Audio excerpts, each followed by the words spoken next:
Ladies and gentlemen, please welcome co-founder and CEO of NVIDIA, Jensen Huang.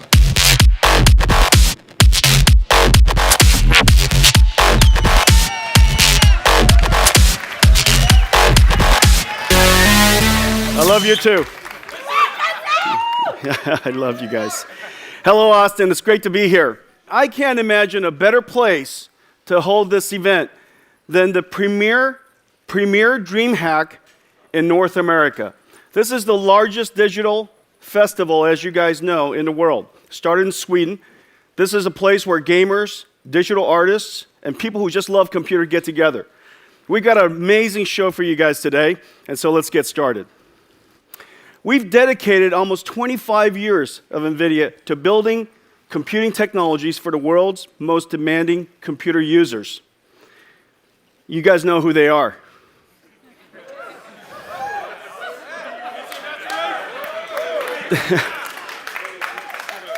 Digital artists, designers, scientists, gamers, and dream hackers. You know that video games, computer games, started in our generation, and it was made possible by computer technology. The computer technology of microprocessors and mass ROMs made it possible for the Atari consoles to come along. In the 80s, two fundamental technologies made it possible for the PlayStations to be created. First is custom chip design called ASICs, and the second is CD-ROMs. In the 90s, with Windows 98 and Direct3D, it made it possible for us to start the PC gaming revolution that we know today. But what makes the PC gaming platform so special is that it's also open, so that technologies can come in and out of this platform, so that hackers, designers, engineers can continue to advance this platform, making it better and better all the time. Today, PC gaming is much, much more than gaming. You guys know that all kinds of formats have come and gone, but yet the PC platform is evolving and thriving. All kinds of new types of games, whether it's RTS or RPG or first-person shooters. The fact of the matter is gaming is more than gaming, even. It's now a sport. It's much bigger than a sport. It's a spectator sport. 300 million people around the world enjoy esports today as spectators. And also, because of the amazing technology of gaming, it is now also an artistic medium. Amazing engines like UE4 make it possible for people to create their stories and create shorts and amazing movies using video game technology. Video game technology, PC gaming, has really, really thrived, and it's made it possible to enable all of these different ways to enjoy PC games. And now, of course, there's also VR. We've dedicated ourselves to advancing this platform. And today, we have some really, really groundbreaking stuff we want to show you. Several thousand engineers worked in the last several years to make today possible. It is really amazing what they've done. Today, I want to talk about four things. Four fantastic things.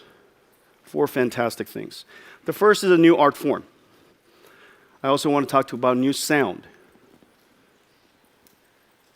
a new king,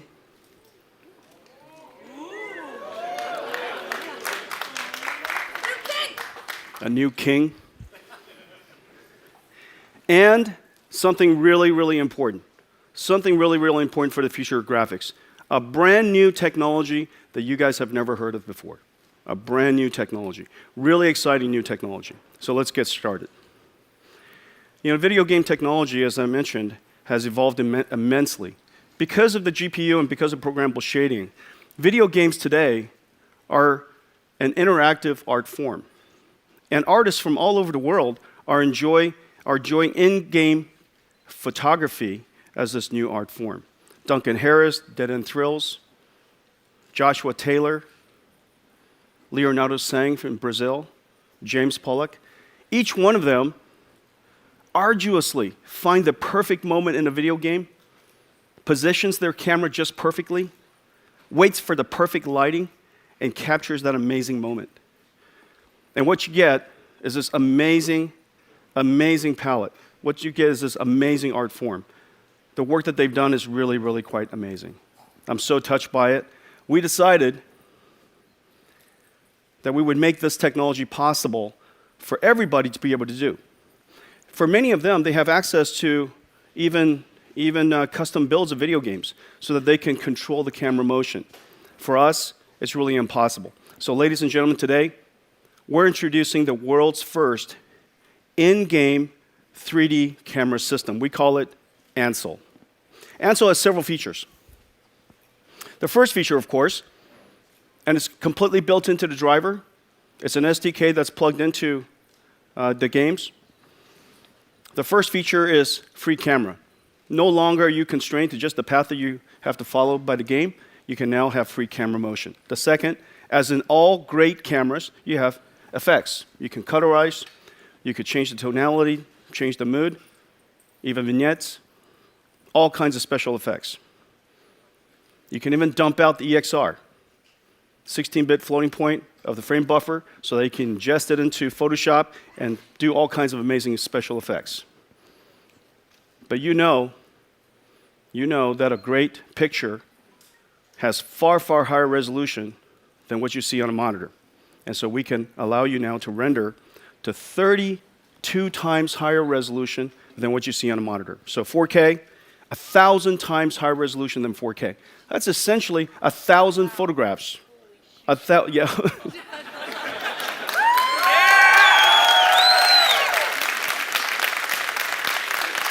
Imagine a photograph with a resolution of 1,000 iPhone 6s. Crazy levels of resolution. And of course, don't forget, we are a 3D graphics company after all. And you are in one of the most amazing virtual environments you can imagine. And these environments are now so beautiful, technologically so advanced, artistically so beautiful. Why shouldn't you take it in full 360 stereo?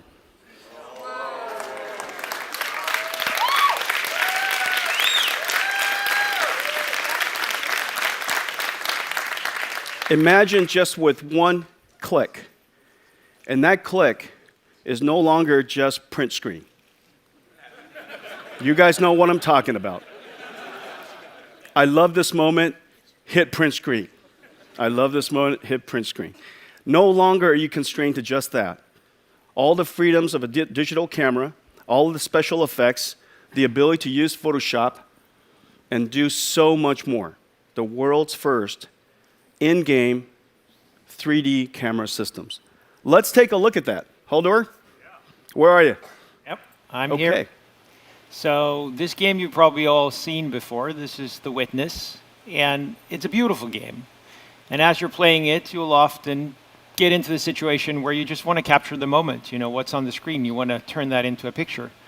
Now in this game, water is actually an obstacle, and for this specific shot, I would like to get actually over the brook. So the way I do that is I enable Ansel, which now allows me to move the camera in any way I want to. So I'm starting here to frame my shot. I'm going to move a little further back. And then I am going to tilt the camera a little bit for dramatic effect. Not too much, though. Just a little bit. And then I'm going to take the shot. But you know, in this case, I'm going to crop it. And usually when you crop a picture, you're going to lose pixels. And if I just crop this as screen resolution, the end result would be too low resolution. So I'm going to change the capture type to high resolution. And as Jensen mentioned, the high resolution can go really high, as you can see here, 61,000 pixels.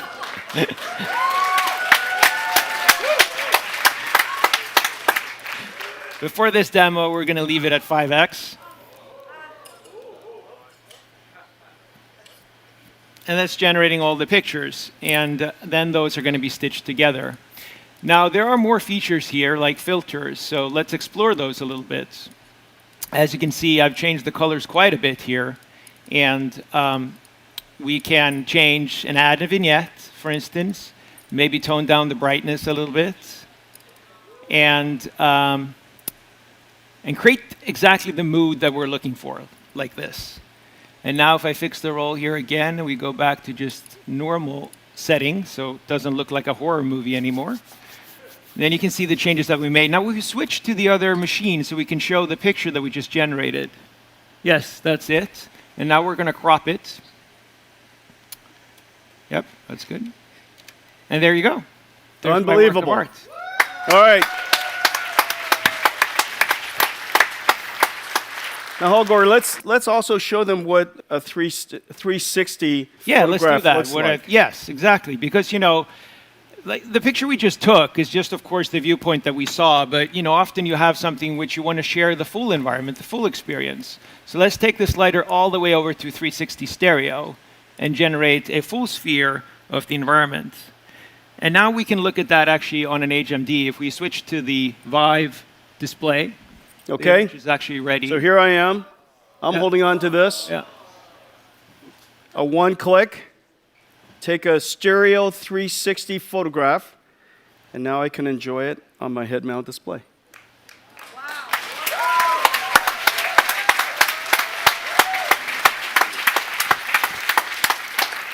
Is this amazing? Isn't this fun? Isn't this fun? And you'll get to see your game like you've never seen it before. Look at that. Isn't that amazing? But you know what? We have an even more popular way of enjoying VR. These are going to sell like hotcakes, but you know that there's a lot of people who won't be able to enjoy them with these head-mount displays for some time. And so we thought, wouldn't it be great if we made it possible for you to enjoy it on your phone? What? And so...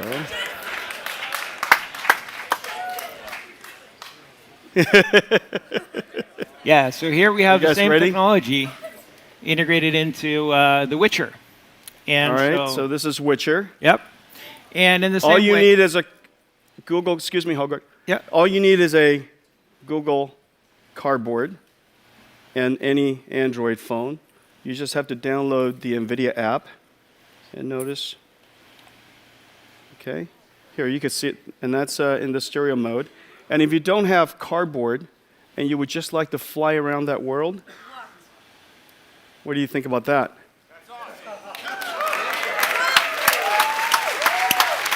Is that amazing? Look at that. Look at that. This is just thousands of hours of fun. We'll just sit there and fly around our virtual game all day long. Share with your friends. Okay? NVIDIA Ansel.